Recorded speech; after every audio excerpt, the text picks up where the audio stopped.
ఆదికాండం 12వ అధ్యాయం. చాలా ఇప్పటికే 7-8 ప్రసంగాలు చేశాను. ఈ 1 నుండి 6, 7, 8 వచనాలు. దేవుని బిడ్డలారా, అబ్రహాము తన జీవితంలో దేవుని యొక్క పిలుపుని అందుకొని శ్రేష్టమైన వాగ్దానమును పొంది ఆయన హారాను నుండి ఎక్కడికి వచ్చాడంట? షెకెము అనే ప్రాంతానికి వచ్చాడు. కనాను దేశంలో షెకెము అనే ప్రాంతానికి ఆయన వచ్చాడు. నేను ఇది చదువుతున్నాను. అబ్రహాము తన ప్రయాణములో షెకెము అనే ప్రాంతానికి మొట్టమొదట ఎందుకు అడుగు పెట్టాడు? దేవుడు నాతో మాట్లాడాడు. అర్థం చేసుకో. ఒక ఆత్మీయుడికి, దేవుని వెంబడించే ఒక వ్యక్తికి కావలసిన అనుభవము షెకెము అనే అనుభవం. ఇక్కడ ఏమంటాడంటే చూడండి, అక్కడ ఏమని వ్రాయబడిందంటే, అప్పుడు అబ్రహాము షెకెము నందలి ఒక స్థలము దాకా ఆ దేశ సంచారము చేసి మోరే దగ్గరనున్న సింధూర వృక్షమునద్దకు చేరెను. షెకెము అనే ప్రాంతానికి ఆయన వచ్చాడు. ఒక ఆత్మీయుడికి, దేవుని యొక్క పిలుపు అందుకున్న ఒక దేవుని బిడ్డకి, దేవుని వాగ్దానము కలిగి ఉన్న దేవుని బిడ్డకి తన ఆత్మీయ జర్నీలో, ప్రయాణములో అతను చేరవలసిన స్థలం ఏదైనా ఉందంటే మొట్టమొదటి స్థలం షెకెము. ఇక్కడ నుండి అబ్రహాము యొక్క ఆశీర్వాదం మొదలవుతుంది.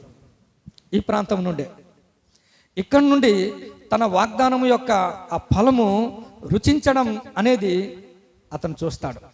అసలు ఏంటి ఈ షెకెము అనే ఈ ప్రాంతానికి ఎందుకు అంత ప్రాధాన్యత ఇచ్చాడు? దేవుడు మొట్టమొదట ఈ ప్రాంతానికే, కనాను దేశం చాలా విస్తారమైంది, దేవుడు మొట్టమొదట ఈ ప్రాంతానికి ఎందుకు నడిపించాడు? కొద్ది విషయాలు మనం ధ్యానం చేయాలి. డిక్షనరీలో ఈ షెకెము అనే ప్రాంతానికి, షెకెము అంటే అర్థం ఏంటని నేను చూశాను. మీరు ఎప్పుడైనా చూసారా? మనం చాలా స్లోగా స్టడీగా అర్థం చేసుకుంటే దేవుని వాక్యం, దేవుని ఉపదేశం ఎంత అద్భుతమైందో.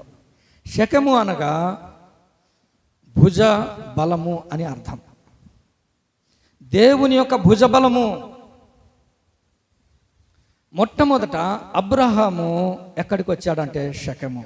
ఈరోజు వాగ్దానం పొందిన వారైనా, దేవుని బిడ్డలు, దేవుని పిలుపు అందుకున్న ఎలాంటి వారైనా సరే, అబ్రహాము యొక్క శక్తి సామర్థ్యాల మీద ఆధారపడక, తన భక్తి మీద, తన విశ్వాసం మీద అతను ఆధారపడకుండా ఎవరి మీద ఆధారపడాలని దేవుడు చెప్తున్నాడంటే దేవుని యొక్క భుజ బలము దగ్గరికి రావాలి. భుజము దేనికి సాదృశ్యం? అసలు భుజము యొక్క పని ఏంటి అంటే చేతులు ఎత్తలేంది, అంటే బరువులు మోసేది భుజం అండి. అందుకే కోరాహు కుమారులు అద్భుతంగా రాస్తారు, కీర్తనల్లో చాలా అద్భుతంగా రాస్తారు. చూడండి, 44వ కీర్తన, కీర్తనల గ్రంథం 44వ అధ్యాయము 2-3 వచనాలు. కోరాహు కుమారులు అంటున్నారు, నీవు నీ భుజబలము చేత అన్యజనులను వెలగొట్టావు. ప్రభువా, మా పితరులు వారి సొంత బలం మీద, సొంత శక్తి మీద, వారి యొక్క భక్తి మీద వారు ఆధారపడి ఈ దేశంలోనికి వచ్చి స్థిరపడలే. ఆయన స్థిరపరచు దేవుడని అన్న మనకు వాక్యం చెప్పాడు కదా. ఆయన ఏం చేశాడట? తన భుజ బలము. అందుకే అంటాడు మరొక దగ్గర, గ్రద్ద తన రెక్కల మీద పిల్లలను మోయునట్లుగా నేను నా భుజముల మీద మిమ్మలను మోశాను. మన దేవుడు మనలను, మన భారములను ఆయన భరించేవాడు. అందుకే దావీదు అంటాడు, ప్రభువా, నీవు మా భారములను అనుదినము అనుదినము అనుదినము ఆయన భరించేవాడు. దేవుడు మన భారములను ఆయన భరించేవాడు. అందుకే అబ్రహాముకి దేవుడు నేర్పించిన మొట్టమొదటి పాఠం ఏంటంటే, అబ్రహామా, నా పిలుపును అందుకున్నావు, నా వాగ్దానమును నువ్వు పొందావు, నా నడిపింపులో ఉన్నావు. ఇప్పుడు నీ శక్తి సామర్థ్యాలు నీ డబ్బు మీద ఉండకూడదు, నీ బంధువుల మీద ఉండకూడదు, అన్నిటినీ విడిచిపెట్టి ఇప్పుడు నువ్వు ఎక్కడికి వచ్చేయాలట? నా భుజ బలం, నా భుజం మీదకి రావాలి, నేను నిన్ను ఎత్తుకొని నడిపించాలి. అందుకే షెకెము అనే ప్రాంతానికి దేవుడు అతన్ని నడిపించాడు.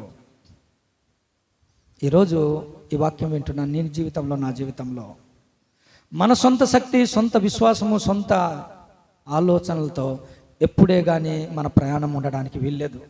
ఎందుకంటే చాలామంది వారి జీవితాల్లో దేవుని పిలుపు అందుకొని నడుస్తూ ఇంకా దేవుడు చాలే, నా జ్ఞానం వచ్చింది, నేను నడుచుకుంటూ వెళ్ళిపోతానన్నారు. మీరు చూస్తే మీకు జ్ఞానుల గురించి మీకు తెలుసు. జ్ఞానులు ఏం చేశారట? తూర్పు దేశంలో ఒక నక్షత్రాన్ని చూచారు.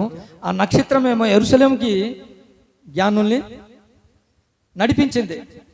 యెరూషలేము గుమ్మంలోనికి అడుగు పెట్టారో లేదో, నక్షత్రం ఇంకా అవసరం లేదు. దేవుని నడిపింపు ఇంకా అవసరం లేదు. దేవుని మీద ఇంకా మనము ఆధారపడాల్సిన అవసరం లేదు. రాజకుమారుడు ఎక్కడ పుడతాడు? రాజు కుటుంబంలో పుడతాడు. Simple equation. ఈనాడు విశ్వాసులు జ్ఞానుల్లాగానే కొంతకాలం నడుస్తున్నారు. ఇప్పుడు అన్న చెప్పాడు కదా, సొలొమోను తన జీవితంలో కొంతకాలము అద్భుతమైన ఆత్మీయ ప్రయాణం ఆయన చేశాడు. అద్భుతమైన ప్రయాణం చేశాడు. అతను కూడా చెప్పాడు ఒక మాట. సామెతల గ్రంథం 16వ అధ్యాయము 3వ వచనములో ఏమంటాడంటే, నీ పనుల భారము ఎవరి మీద? చూస్తారా? ఒకసారి చూడండి. నీ పనుల భారము నీ మీద పెట్టొద్దు. నువ్వు ఫెయిల్ అయిపోతావు. నువ్వు స్టూడెంట్ అయినా, పెద్దోడైనా, నీ పనుల భారము, అది నీ కుటుంబము యొక్క పనులే కానీ, నీ వ్యక్తిగతమైన పనులే కానీ, నీ డిపార్ట్మెంట్ యొక్క పనులు, what ever it may be, నీ మీద నువ్వు పెట్టుకోవద్దు. నీ పనుల భారం ఎప్పుడైనా పెట్టామా? కొన్నిసార్లు కొంతమంది ఉంటారు, లేదు నేనే మోసేసుకుంటాను అంటారు. ఒక 2 అడుగులు వెళ్తాడు, అక్కడే విడిచిపెట్టేసి వెళ్ళిపోతాడు. నీ పనుల భారము యెహోవా మీద మోపు అంటాడు. అలాంటి దైవజనుడు అతను అంటాడు. అతని మాటలు చదివితే నాకు ఎంత బాధ అనిపిస్తుంది తెలుసా? ఇంత జ్ఞానవంతుడు, ఇంత ట్రైనప్ అయిన వాడు. చూడండి, ప్రసంగి గ్రంథము 2వ అధ్యాయం 10వ వచనం. నా కన్నులు ఆశించిన వాటిలో దేనిని అవి చూడకుండా నేను అభ్యంతరము చేయలేదు, మరియు నా హృదయము నా పనులన్నిటిని బట్టి ఏదియు అనుభవించకుండా నేను నిర్బంధింపలేదు. తన జీవితంలో తన కన్నులకు అభ్యంతరపరచలేదు. తన జీవితంలో తన హృదయానికి, తన మనస్సుకి నిర్బంధం చేయలేదు. హృదయం ఎలాంటిదంటే ఇన్నర్ మ్యాన్కి, స్పిరిచువల్ మ్యాన్కి ఐ లాంటిది. ఫిజికల్ మ్యాన్కి కన్ను ఏ రీతిగా అయితే ఎంట్రన్స్ డోరో, స్పిరిచువల్ మ్యాన్కి హృదయము ఎంట్రన్స్ డోర్. ఈ 2 చెడిపోతే ఇంటర్నల్ అండ్ ఎక్స్టర్నల్ ఇద్దరు చెడిపోతారు. కన్నులను నిర్బంధము చెయ్యలేని దుస్థితిలోనికి వెళ్ళిపోయాడు. అదే యోబు ఏమంటాడు తెలుసా? నా కన్నులతో నేను నిబంధన చేసుకుంటేనే. ఓ దేవుని బిడ్డ, దేవునితో నడుస్తున్న నీ జీవితంలో శకెము అనే అనుభవంలోనికి నువ్వు రావాలి. శకెము అనే ప్రాంతంలోనికి నువ్వు రాకపోతే, దేవుని భుజ బలంలోనికి నువ్వు రాకపోతే, కోరాహు కుమారులాగా నువ్వు దేవునిలో ఆనందించలేవు. సొంత బలం మీద నువ్వు ఆధారపడితే సొలొమోను లాంటి జ్ఞానవంతుడు కొలాప్స్ అయిపోయాడు. మోసే లాంటి దైవజనుడు ఒకనొక స్టేజ్లో ఐగుప్తుని ఒక్క దెబ్బతో కొట్టి చంపేశాడట. ఇంత శక్తి సామర్థ్యం కలిగిన వ్యక్తి తన సొంత బలం మీద ఆధారపడి దేశము విడిచి పారిపోవలసిన పరిస్థితి వచ్చింది. దావీదు ఒకనొక స్టేజ్లో, మొదటి దినవృత్తాంతముల గ్రంథం 21వ అధ్యాయము 1వ వచనములో చూస్తే, నా బలం ఎంత ఉందో అని తన సైన్యాన్ని లెక్క పెట్టడం ప్రారంభించాడు. యోబు అంటాడు, నా ఏలినవాడా, ఇది నీకు తగునా? దేవుడు కావాలంటే దీనికి 2 అంతల బలం నీకు ఇస్తాడు కదా అంటే అతని మాట రాజు దగ్గర చెల్లుబాటు అవ్వలేదు. కొన్నిసార్లు మన జీవితాల్లో దేవునిలో సాగిపోతూ దేవుడు మనల్ని ఎస్టాబ్లిష్ చేసిన తర్వాత దేవుడి పక్కన పెట్టేస్తాం. దేవుని మీద ఆధారపడడం పక్కన పెట్టేస్తాం. సొంత బలం మీద ఆధారపడతాం. ఏ దైవజనుడైతే 68వ కీర్తనలో ఏమంటాడు తెలుసా? 19వ వచనం. దావీదు ఏమని చెప్తున్నాడు అంటే 68వ కీర్తన 19వ వచనం, అనుదినము మా భారములను ఆయన, ఎంత మంచి దేవుడు. నీకు శకెము అనే ప్రాంతం నీకు ఎందుకు అవసరం తెలుసా? నీ భారం ఆయన భరిస్తాడు. లేకపోతే అక్కడ చాలా ప్రమాదాలు పొంచి ఉన్నాయి. ఈ లోకంలో ఎన్నో ప్రమాదాలు పొంచి ఉన్నాయి, మనం చూస్తాం తర్వాత. అనుదినము దేవుడు మన భారములను భరిస్తే మనకు క్షేమం. ఇలాంటి గొప్ప దైవజనుడు తన సైన్యాన్ని లెక్క పెట్టాడు, దేవుణ్ణి దుఃఖపరిచాడు, దేవుడు బాధపడ్డాడు. 55వ కీర్తన 22లో ఏమంటాడు తెలుసా? మీ భారము మోపే. ఎంత ఎక్సలెంట్ సలహాలు ఇస్తున్నారు దేవుని బిడ్డలారా. ఇలాంటి గొప్ప గొప్ప దైవజనులు వారి జీవితంలో ఆ మాట చదవండి. నేను చాలా బాధపడ్డాను. మొదటి దినవృత్తాంతముల గ్రంథం 21వ అధ్యాయము. నీ భారము యెహోవా మీద మోపమన్నాడు. ఎందుకు తెలుసా? ఆయన ఎలాంటి వాడు అంటే అనుదినము మన భారములను భరించే దేవుడు. అలాంటి గొప్ప దేవుని గురించి అనుభవం కలిగిన ఈ దైవజనుడు 21వ అధ్యాయము 1వ వచనం 1-2. ఇశ్రాయేలునకు విరోధముగా లేచి ఎవరిని ఎన్నుకున్నాడట? సాతానుడు. ఏ దైవజనుడు అయితే మన భారములు మనం భరించలేము, దేవుని మీద మోపమని సాక్ష్యం చెప్పిన ఏ దైవజనుడు అయితే ఉన్నాడో అతన్ని పట్టుకున్నాడు. ఈ వచనం చదివినప్పుడు దేవుడు నాతో అన్నాడు, సురేంద్రపాల్, నువ్వు ఏ పార్టీ వాడవయ్యా? దేవుని పిలుపు అందుకొని పరమ కణానికి ప్రయాణం చేస్తున్న నీ జీవితంలో షెకెము అనే అనుభవంలోనికి నువ్వు రావాలి. ఎవరి జీవితంలో అయితే దేవుని దగ్గరికి రారో, దేవుని మీద ఆధారపడరో, వారి జీవితంలో సొలొమోనుకు కలిగిన నష్టం చూస్తారు, దావీదుకు కలిగిన నష్టం, మోషేకు కలిగిన నష్టం. జ్ఞానులు నక్షత్రం ద్వారా నడిపించబడుతూ వస్తూ ఎప్పుడైతే దేవుని మీద ఆధారపడకుండా రాజు మీద ఆధారపడ్డారో, 2 ఏళ్ల మొదలుకొని చిన్నపిల్లల వరకు ఆ దేశంలో ఎంతమంది పిల్లలు ఉన్నారో పిల్లలందరూ చంపబడ్డారు. కారకులు ఎవరు తెలుసా? దేవుని మీద ఆధారపడిన వ్యక్తి ద్వారా కాదు, సొంత శక్తి, సొంత జ్ఞానము, సొంత ఈక్వేషన్ కలిగిన వ్యక్తుల ద్వారా ఈరోజు దేవుని సేవ, దేవుని ఆత్మీయత చంపబడుతూ ఉంది. దేవుని బిడ్డలారా, నేర్చుకుందాం. ఈరోజు నేను చేసిన ప్రార్థన, ప్రభువా, నా ద్వారా, నా పరిచర్య ద్వారా, నా కుటుంబం అయితేనేమి, నా సేవ జీవితం అయితేనేమి, ప్రభువా, నీ మీద ఆధారపడి సేవగా ఉండాలి ప్రభువా. సొంత శక్తి, సొంత బలము, ఎంతమంది నష్టపోతున్నారో. ఈనాడు సంఘాల్లో నుండి శ్రేష్టమైన దేవుని బిడ్డలు తయారవ్వాలి, అవ్వలేకపోతున్నారు. దేవుని మీద ఆధారపడిన వ్యక్తులుగా, బలమైన వ్యక్తులుగా లోకంలో స్థిరపరచబడలేకపోతున్నారు. దేవుడు అంటాడు, ఇదిగో మనకు శిశువు పుట్టెను, కుమారుడు అనుగ్రహించబడెను, అతని మీద ఏముందట? భారములు మోయగలిగే శిశువు. నేను చిన్నోడు కదా అని అనడానికి లేదు. శిశువు అయినా సరే నువ్వు భారములు మోయగలిగిన సామర్థ్యం నీకు ఉండాలి. శకము, అనుభవము లేని కారణం చేత ఈరోజు దేవుని యొక్క భారము మోయలేని పరిస్థితులు. దేవుని బిడ్డలారా, మన జీవితాల్లో మనం నేర్చుకుందాం. దేవుని మీద ఆధారపడడం మనం నేర్చుకోవాలి, మన బిడ్డలకి నేర్పించాలి. చూడండి, ఇర్మియా గ్రంథం 17వ అధ్యాయం 5వ వచనంలో ఏమంటాడంటే, అక్కడ 2 మనుషులు ఉంటారు. ఒక వ్యక్తి ఉన్నాడు, అతను ఎలాంటి వాడంట? ఈ వ్యక్తి ఎలాంటి వ్యక్తి అంటే నరులను ఆశ్రయించే వ్యక్తి, శరీరులను ఆధారం చేసుకున్నాడు. దేవుని మీద ఆధారపడే వ్యక్తి కాడు. శరీరులను ఆధారం చేసుకోవడం, ఉద్యోగాన్ని ఆధారం చేసుకోవడం, తన ఆరోగ్యం మీద ఆధారం చేసుకోవడం, ఈ లోకంలో చాలామంది ఉన్నారు. దేవుని బిడ్డలారా, అలాంటి వారు దేవుని దృష్టిలో శాపగ్రస్తులు. మన జీవితాల్లో మనం నేర్చుకుందాం. అబ్రహాముకి షెకెము అనే ప్రాంతానికి తీసుకొచ్చి తన జీవితంలో ఆశీర్వాదము మొదలవడం మనం చూస్తాం. నా జీవితంలో దేవుని మీద ఆధారపడడం మనం నేర్చుకోవాలి. దేవుని బిడ్డలారా, జ్ఞానుల్లాగా నువ్వు ప్రవర్తిస్తే ఎంతమంది నష్టపోతారు తెలుసా? సొలొమోనులాగా నీ జీవితంలో, నీ కంటికి, నీ హృదయానికి నువ్వు నిర్బంధం చేయకపోతే ఎంతమంది నష్టపోతారో తెలుసా? మన జీవితంలో ఇదిగో మరొక వ్యక్తి ఉన్నాడు. అతను ఎలాంటి వాడు తెలుసా? ఏడో వచనం యెహోవాను నమ్ముకొనువాడు ధన్యుడు, యెహోవా వానికి ఆశ్రయముగా ఉండును. ఎంత దీవెనకరమైన జీవితం. ఇక్కడ కూర్చున్న నీ జీవితంలో షెకెము అనుభవం నీకుందా? నువ్వు ప్రయాణం చేస్తున్నావు, శరీరాన్ని ఆధారం చేసుకొని, లోకాన్ని ఆధారం చేసుకొని బ్రతుకుతున్నామో, లేకపోతే దేవుని మీద ఆధారపడి బ్రతుకుతున్నామో? ఒకసారి మనల్ని మనమే పరీక్ష చేసుకోవాలి.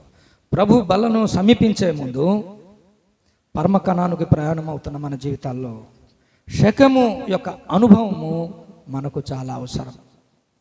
షెకెము యొక్క అనుభవం మనకు లేకపోతే దేవుని బిడ్డలారా, మన జీవితము ఒక స్టేజ్కి వస్తుంది, ఆగిపోతుంది.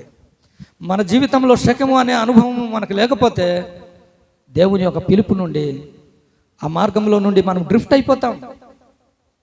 రెండో మాట నేను చెప్పి ముగిస్తాను. చూడండి, ఆదికాండం 6వ అధ్యాయము 12వ అధ్యాయము 6-7 వచనాలు. అబ్రహాము తన జీవితంలో షెకెము యొక్క అనుభవం, 2 తన జీవితంలో బలిపీఠపు అనుభవం. ఈ బలిపీఠం మొత్తం తన జీవితంలో 4 బలిపీఠాలు కట్టాడు. 1 కృతజ్ఞత బలిపీఠం, 2 ప్రార్థన బలిపీఠం, 3 సహవాస బలిపీఠం, 4 సమర్పణ బలిపీఠం. తమ్ముడు సహవాస బలిపీఠం గురించి చాలా విస్తారంగా మాట్లాడేశారు. ఈరోజు నేను కృతజ్ఞత బలిపీఠం గురించి కొన్ని విషయాలు చెప్తాను. తన మొత్తం ఎంటైర్ లైఫ్, అబ్రహాము యొక్క ఎంటైర్ లైఫ్ని మీరు చూస్తే తన జీవితంలో దేవుని మీద ఆధారపడుట నేర్చుకుంటాం, మనం చూస్తాం. తన జీవితంలో దేవునికి కృతజ్ఞత కలిగి జీవించడం మనం చూస్తాం. తన జీవితంలో దేవుని నామంలో ఎక్కడ పడితే అక్కడ ప్రార్థనలు చేస్తూ తన జీవితం మొదలు పెట్టడం మనం చూస్తాం. తన జీవితంలో దేవునితో సహవాసం చేస్తూ ప్రయాణం చేశాడు. తన జీవితంలో అద్భుతమైన సమర్పణ, తన ఏకైక కుమారుడు, ప్రేమించిన కుమారుడు ఇసాకును దేవుని బలిపీఠం పెట్టి సైలెట్ కొట్టేశాడు. అంతే. ఈ పనులు చేయడం ద్వారా దేవునికి స్నేహితుడుగా మారిపోయాడు. ఈ పనులు చేయడం ద్వారా ఆయన ప్రవక్తగా మారిపోయాడు. ఈ పనులు చేయడం ద్వారా విశ్వాసులకు తండ్రిగా మారిపోయాడు. What a wonderful life. Abraham యొక్క క్యారెక్టర్ ఈ 5 ఏంటంట? దేవుని భుజం మీద ఆధారపడుట. షెకెము యొక్క అనుభవం నంబర్ 1. నంబర్ 2, దేవునికి కృతజ్ఞత కలిగి బ్రతకడం. నంబర్ 2. నంబర్ 3, తన జీవితంలో ప్రార్థన జీవితం. నంబర్ 4, తన జీవితంలో సహవాసం. నంబర్ 5, సమర్పణ. Wonderful sacrifice. అంటే ఈరోజు అందులో రెండో పాఠం దేవునికి కృతజ్ఞత కలిగి బ్రతకడం. వాగ్దానము ఇంకా పొందలేదు, ఇంకా తన జీవితంలో సంతానము ఇంకా పిక్చర్లోనికి రాలేదు. కానీ దేవుడు ప్రత్యక్షమై ఆశీర్వదిస్తే ఆయనకు ఇష్టమైన ఒక బలిపీఠం కృతజ్ఞతగా ఆయన కట్టాడు. ఈరోజు దేవుని బిడ్డలకి ఉండవలసిన 2వ అనుభవం, 1 దేవుని మీద ఆధారపడుట, 2 దేవునికి దినదినము కృతజ్ఞత చెల్లించుట. దీని గురించి జాగ్రత్తగా చదువుకుంటూ వచ్చాను. మన జీవితంలో దేవునికి కృతజ్ఞత చెల్లించాలని 1 తెస్సలోనికే పత్రిక 5వ అధ్యాయం 18వ వచనంలో ఏమని వ్రాయబడి ఉంటుందంటే, ఒక్కసారి చదవండి. ప్రతి విషయమునందు కృతజ్ఞతాస్తుతులు చెల్లించాలి. ప్రతి ఒక్కరు ప్రతి విషయములో కృతజ్ఞతాస్తుతులు మనం చెల్లించాలి. ఇది మనకు చాలా అవసరం. ఎందుకు అవసరం తెలుసా? మనం చూడండి. అబ్రహాము జీవితంలో కృతజ్ఞత కలిగి ఉండడం మంచిదా, కృతజ్ఞత లేకుండా ఉండడం మంచిదా? ఒకసారి మనం చూద్దాం వాక్యంలో. అక్కడ చూస్తే 6వ వచనంలో కనానీయులు అక్కడ నివసిస్తున్నారు. ఆస్తిపాస్తులు, తనకు కలిగిన సమస్తాన్ని 4వ వచనంలో వ్రాయబడింది. పట్టుకొని ఎక్కడికి వచ్చాడు? కనాను దేశానికి వచ్చారు. అక్కడ కనానీయులు ఉన్నారు. వాళ్ళు ఎలాంటి వారు తెలుసా? చాలా క్రూరులు, వాళ్ళు అన్యాయస్తులు, వారు నష్టం చేసేవారు. చుట్టూ చూస్తే దేవుడే రాశాడు కనానీయులు అక్కడ నివసిస్తున్నారు. కనానీయులు ఒక్కరు కారు, వాళ్ళు మొత్తం 7 జాతులు అక్కడ. కనాను కుమారులు వీళ్ళంతా చాలా ప్రమాదకరమైన వాళ్ళు. అందులో ఎలాంటి ప్రాంతానికి వచ్చారు తెలుసా? నిమ్రోదు వారి యొక్క వీళ్ళందరూ కనాను యొక్క కుమారులే. దేవుని బిడ్డలారా, ప్రమాదకరమైన వ్యక్తుల మధ్య దేవుడు అబ్రహాముని సురక్షితంగా కాపాడుతున్నాడు. ఎంత కృతజ్ఞత వస్తుందండి. ఆయన ఒక బలిపీఠం ఆయన కట్టాడు. రెండో విషయం చూడండి, 10వ వచనంలో ఏమని ఉంటుందంటే, ఆ దేశంలో కరువు రాగా, దేవుని బిడ్డలారా, ఆత్మీయ ప్రయాణంలో అబ్రహాము ఎలాంటి పరిస్థితుల్లో దేవుని స్తుతిస్తున్నాడు తెలుసా? ఆ దేశంలో కరువు వచ్చింది, ఆ దేశంలో కరువు భారముగా ఉంది. దేవుడు ఎవరి గురించి రాయలేదు, అబ్రహాం గురించి రాశాడు. కరువు ఒక్క అబ్రహాంకే కాదు కదా, అందరికీ ఉంది కదా. కానీ అబ్రహాం ఎక్కడికి వెళ్తున్నాడట? ఐగుప్తు వైపు వెళ్ళిపోతున్నాడు. ఈరోజు నీవు అబ్రహాము జీవితంలో దేవుడే సహాయం చేయకపోతే ఈరోజు విశ్వాసులకు తండ్రి అయిన అబ్రహాం ఈరోజు కనిపించాడు. ముస్లిం అయినా, యూదులైనా, క్రైస్తువులైనా సెంటర్ పాయింట్ ఎవరంటే అబ్రహామే. అలాంటి దైవజనుడు ఈరోజు ఉండడండి. నీ జీవితంలో ఎప్పుడైనా నువ్వు దేవుని సహాయం గురించి ఎప్పుడైనా ఆలోచించావా? దేవుడు అంటాడు, మనకు కృతజ్ఞత చేసే మనసు లేదు, అంత్యదినములలో కృతజ్ఞత లేని వారు భార్య అని నిన్ను చెప్పి నన్ను చంపి నిన్ను బ్రతకనిచ్చేదారు, నీ వల్ల నాకు మేలు కలుగునట్లు. భయం తన జీవితంలో ప్రవేశించింది. అడుగులు మనం తప్పినప్పుడు మన జీవితంలో భయం ఎంటర్ అవుతుంది. సొంత విధానాల్లోనికి వచ్చేసాడు. ఇప్పుడు గమనించండి దేవుని బిడ్డలారా, తన సేఫ్ సైడ్ తను చూస్తున్నాడు. అడుగులు వెళ్తుంటే ఈ అడుగులకి తోడు అక్కడ మరొక మాట వ్రాయబడింది. 19వ వచనం, అతడు ఆమెను బట్టి అబ్రహామునకు మేలు చేసెను. 17వ వచనము, షేరాను బట్టి ఫరో మేలు చేస్తున్నాడు. షేరాను బట్టే దేవుడు బాధించడం చూస్తున్నాం. ఒకే వ్యక్తి, ఒకవైపు ఫరో, ఒకవైపు దేవుడు. ఒక వ్యక్తి, ఒకరు ఏం చేస్తున్నాడో, ఫరో ఏం చేస్తున్నాడో మీరు ఆలోచించండి, దేవుడు ఏం చేస్తున్నాడో మీరు ఆలోచించాలా. ఈ పాయింట్ దగ్గర నేను చాలా ఆగిపోయాను. నువ్వు తప్పుడు అడుగులు వేసినప్పుడు, నువ్వు దేవుని నుండి నువ్వు తొలగిపోయినప్పుడు, దేవునికి దూరం అయిపోతున్నప్పుడు సాతానుడు నీకు మేలు చేయడానికి ప్రయత్నం చేస్తాడు. అతడు ఆమెను బట్టి మేలు చేశాను. అబ్రహాం ఇక ఆ మేలు అనుభవించాడా? దేవుని పిలుపు మర్చిపోతాడు, దేవుని వాగ్దానం మర్చిపోతాడు. లోక రక్షకుడు అబ్రహాము ద్వారా రావాల్సిన దేవుని సంకల్పం ఆగిపోతుంది. దేవుని బిడ్డలారా, మన జీవితంలో మనం ఆలోచన చేయాలా. ఒక చెడ్డ పని ద్వారా కలిగే అల్పమైన సంతోషం కోసం దేవుని ప్రయాణం ఆగిపోతుందా? దేవుడు లేని జీవితం మన జీవితంలో ప్రవేశిస్తుంది. నేను చాలా ఆలోచించాను, ప్రభువా, నా జీవితంలో, నా కుటుంబంలో నీవు లేని మేలు నాకొద్దు ప్రభువా. నీకు ఇష్టం లేని ఆ మేలు, ఫరో యొక్క మేలు నాకొద్దు ప్రభువా. నీతో ప్రయాణము చేసి చెయ్యలేని ఆ మేలు నాకెందుకు ప్రభువా. నాకు జీవితంలో సేవ చేస్తున్నామని అనుకుంటున్నాం. మన ప్రయాణం లోకపు మేలు చేత తృప్తిపరచబడిపోతామేంటో. దేవుడు ఎంత బాధపడుతున్నాడు తెలుసా? ఫరో ఏమో మేలు చేయడానికి ప్రయత్నం చేస్తున్నాడు, దేవుడేమో చాలా సీరియస్ అవుతున్నాడు. ఎందుకంటే ఆ మేలు అనుభవించి దేవుని పిలుపు మర్చిపోతే మరొక అబ్రహాం దేవునికి దొరుకుతాడా? మరొక దైవజనుడు దేవునికి దొరుకుతాడా? ఈరోజు మనం నేర్చుకోవాలా, ప్రభువా, దీని నుండి కొన్ని పాఠాలు నేను నేర్చుకోవాలి.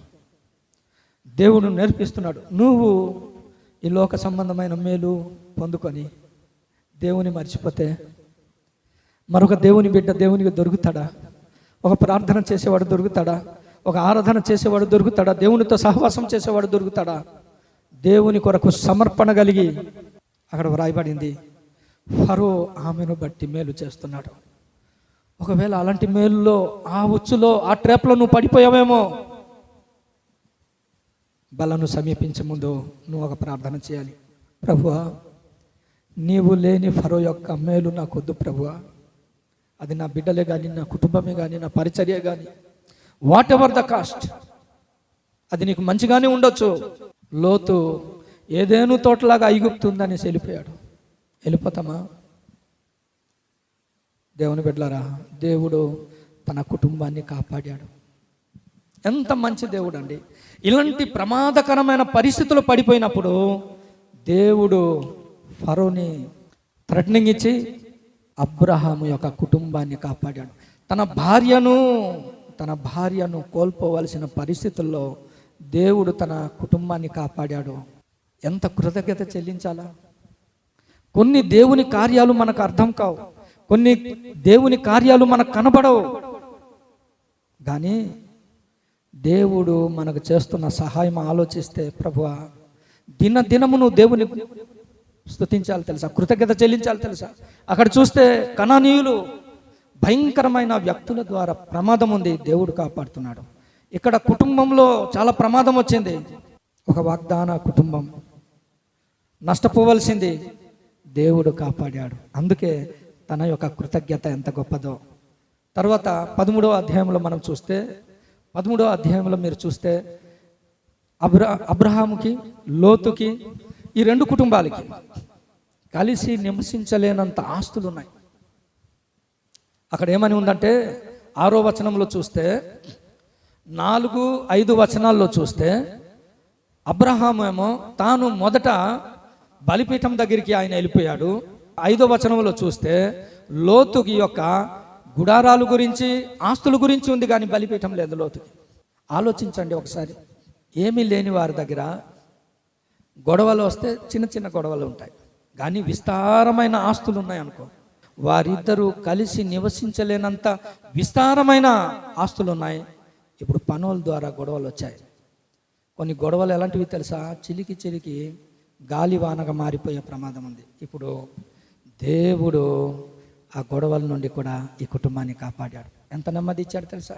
నీ జీవితంలో కూడా ఈ లోకంలో ఎన్నో రకాలైన కలహాలు నీ వ్యక్తిగత జీవితంలో, కుటుంబంలో, నీ డిపార్ట్మెంట్లో ఎన్నో వస్తున్నాయి. బట్ దేవుడు ఏం చేస్తున్నాడట? కంట్రోల్. ఎంత కృతజ్ఞత మనం చెల్లించాలి తెలుసా. కనానీయుల వంటి వ్యక్తుల ద్వారా నీకు ప్రమాదం లేకుండా కాపాడుతున్నాడు. నువ్వు ఖచ్చితంగా దేవుణ్ణి కృతజ్ఞత చెల్లించాలి. ఫరో లాంటి వాళ్ళు మేలు చేసి దేవునిలో నుండి తొలగించే ప్రమాదాలు ఉన్నాయి. దేవుడు నిన్ను, నీ కుటుంబాన్ని కాపాడుతున్నాడు. నువ్వు దేవుణ్ణి కృతజ్ఞత చెల్లించాలి. అది నీకు కనబడకపోవచ్చు. ఇక్కడ కూడా అబ్రహాంకి కనబడకపోవచ్చు. అబ్రహాం లాగా అప్పుడప్పుడు స్టెప్స్ లోకం వైపు వెళ్తుంటే వస్తున్న ప్రమాదం నీకు కనిపించకపోవచ్చు. అందుకే అంటాడు, నేను రాసిన ఒక పాటలో, నీ దోషములను క్షమించువాడు, నీ సంకటములను కుదిర్చిన వాడు. సంకటములు కనిపిస్తాయా? అది సమాధిలోనికి తీసుకెళ్ళిపోయే ప్రమాదం ఉంది. ఆ సంకటములు సమాధిలో నుండి నీ ప్రాణమును విమోచించి యున్నాడు, విమోచించి యున్నాడు. దేవుని బిడ్డలారా, అలాంటి అపాయము నుండి, ఉపద్రవముల నుండి నిన్ను కాపాడుతూ ఉన్నాడు. దేవుణ్ణి ఎప్పుడైనా స్తుతించావా? దేవునికి కృతజ్ఞతలు ఎప్పుడైనా చెల్లించావా? మన జీవితాల్లో అబ్రహాములాగా కృతజ్ఞత చెల్లించటం మనం నేర్చుకోవాలి. మనం నేర్చుకుంటున్న పాఠం ఒకటి, దేవుని మీద ఆధారపడటం మనం నేర్చుకోవాలి అబ్రహాములాగా. శకెము యొక్క అనుభవం ఉండాలి. 2, కృతజ్ఞత. నా జీవితంలో దేవుడు ఏం చేశాడని నువ్వు అనుకోవచ్చు, నీకు కనిపించకపోవచ్చు.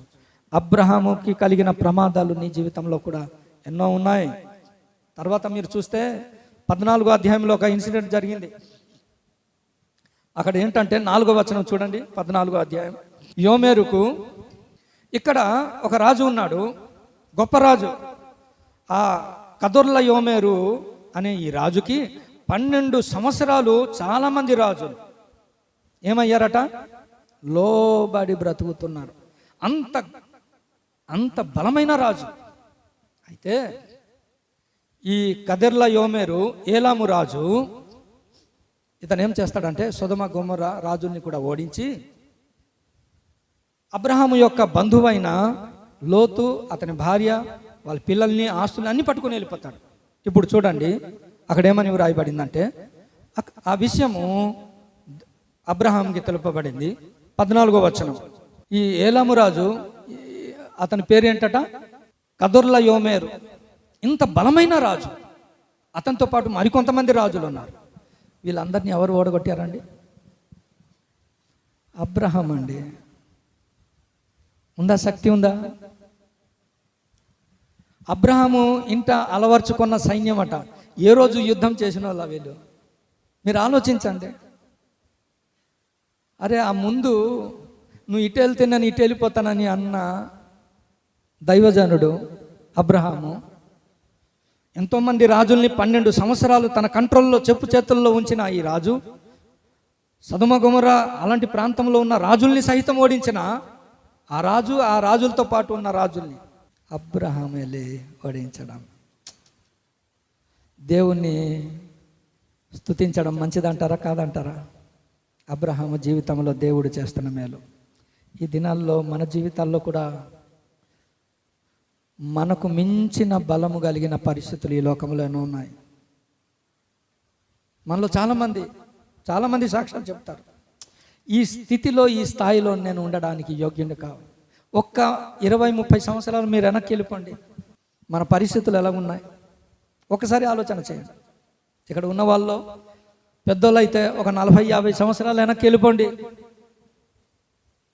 ఈరోజు మన శక్తికి మించిన జీవితం, జయ జీవితం ప్రభు ద్వారా పొందుకొని, ఇదిగో రొట్టె ద్రాక్షారసం దగ్గరికి అబ్రహాం వచ్చినట్టు నీవు నేను వస్తున్నాను. ఎంత గొప్ప దేవుడు తెలుసా? దినదినం, అందుకే మనం దినదినము దేవుణ్ణి మనం ఆరాధన చేయాలి.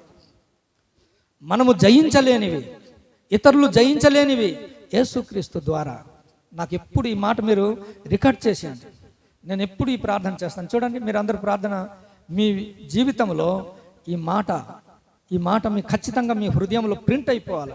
1 కొరింథీ పత్రిక 15వ అధ్యాయము 57వ వచనం. ఎవరి మూలంగా? యేసుక్రీస్తు మూలముగా. ఆ ముందు చూస్తే మరణము ఒక ముళ్ళు లాంటిది, పాపముంది, భయంకరమైన పరిస్థితులు ఉన్నాయి. అయినను యేసుక్రీస్తు మూలమున నీకేంటట? చెప్పండి నాన్న. జయము. మరణము చాలా బాధకరమైంది కదా. మరణము నిన్ను బాధ పెట్టేది, ముళ్ళు నిన్ను చాలా బాధ పెట్టేది. ముళ్ళు తీసే ప్రభు అని అన్నాడు. ఎవరు? పౌలు భక్తుడు. తీసేమంటే నా కృప నీకు చాలు అంటే అతను అంటాడు, నేను పరిగెత్తుచున్నాను అంటాడు. గురి యొద్దకే. అరే, ముళ్ళు గుచ్చుకున్నాడు పరిగెట్టగలడా? నడుమంటే కొద్దిగా నడుస్తాడు కానీ కుంటుకుంటూ. ఒకవైపు పెయిన్ ఉంది, దేవుని బిడ్డ పరిగెడుతున్నాడు. అదండి మనకు మాదిరి. నీ జీవితంలో కొద్దిగా బాధ ఉంటే నువ్వు ఆగిపోతున్నావే. మన జీవితాల్లో యేసు క్రీస్తు మూలమున మనకు జయము నా జీవితంలో. అందుకే నేను ఎప్పుడు ఇది కోట్ చేస్తాను. ఆ ఫార్ములా మనం కోట్ చేయాలి. మన బిడ్డల గురించి ప్రార్థన చేసినప్పుడు, ప్రభువా యేసు క్రీస్తు మూలమున మాకు జయం. యేసు ప్రభు లేకపోతే మనకు జయం లేదు. దేవుని బిడ్డలారా, శత్రువులను ఓడించే జీవితం దేవుడిస్తున్నాడు. అందుకే మన జీవితంలో ఏం అవసరమట? కృతజ్ఞత మనకు అవసరం. 20వ అధ్యాయంలోనికి మీరు చూస్తే అక్కడ ఆదికాండం 20వ అధ్యాయం అక్కడ మీరు చూస్తే మరలా అబ్రహాం ఏం చేస్తాడు తెలుసా? గెరారు అనే ప్రాంతంలోనికి వెళ్ళిపోతాడు. అబీమెలెకు రాజు అక్కడ మరలా అబ్రహాము భార్యను ఆయన తీసుకెళ్ళిపోతాడు. ఎంత ప్రమాదం తెలుసా? దుష్టుడు దైవజనుని, తన కుటుంబాన్ని దాడి చేస్తూ వచ్చాడు. అందుకే తన జీవితంలో ఎంత కృతజ్ఞత చెల్లించాలా ఇప్పుడు ఆలోచన చేయండి. నా జీవితంలో మన కుటుంబాల్ని, మన బిడ్డల్ని ఆరోగ్యపరంగా, మన జీవితంలో మన విశ్వాసపరంగా, ఆత్మీయ జర్నీలో ఎన్ని రకాలైన దాడి చేస్తుంటాడు దుష్టుడు. అందుకే మన జీవితాల్లో దినదినము మనం ఏం చేయాలట? ప్రతి విషయములో కృతజ్ఞత చెల్లించాలి. మన జీవితంలో ఎన్నోసార్లు మనం మానేస్తాం తెలుసా దేవునికి కృతజ్ఞత చెల్లించడం. ఏమంటే మనకు తెలియదు. దినదినము అందుకే అంటాడు, మీరు కృతజ్ఞత స్తుతులు చెల్లించుచు మందిరములో గుమ్మములో మీరు ప్రవేశించాలి. యేసు ప్రభు మనకు మాదిరి. 5 రొట్టెలు 2 చిన్న చేపలు ఇలా పట్టుకుంటాడు. 5,000 మంది అక్కడ ఉంటారు. ఆయన ఏం చేశాడట? కృతజ్ఞతాస్తుతులు చెల్లించి పంచిపెట్టాడు. 7 రొట్టెలు కొన్ని చిన్న చేపలు తన చేతికి వచ్చాయి. 4,000 మంది ఉన్నారు. ఆయన ఏం చేశాడట? కృతజ్ఞతాస్తుతులు చెల్లించి, చూడండి ఆ మాటలు ఉన్నాయి. యేసు ప్రభు ప్రతి ఇన్సిడెంట్లో కృతజ్ఞతాస్తుతులు చెల్లించడం మనం చూస్తాం.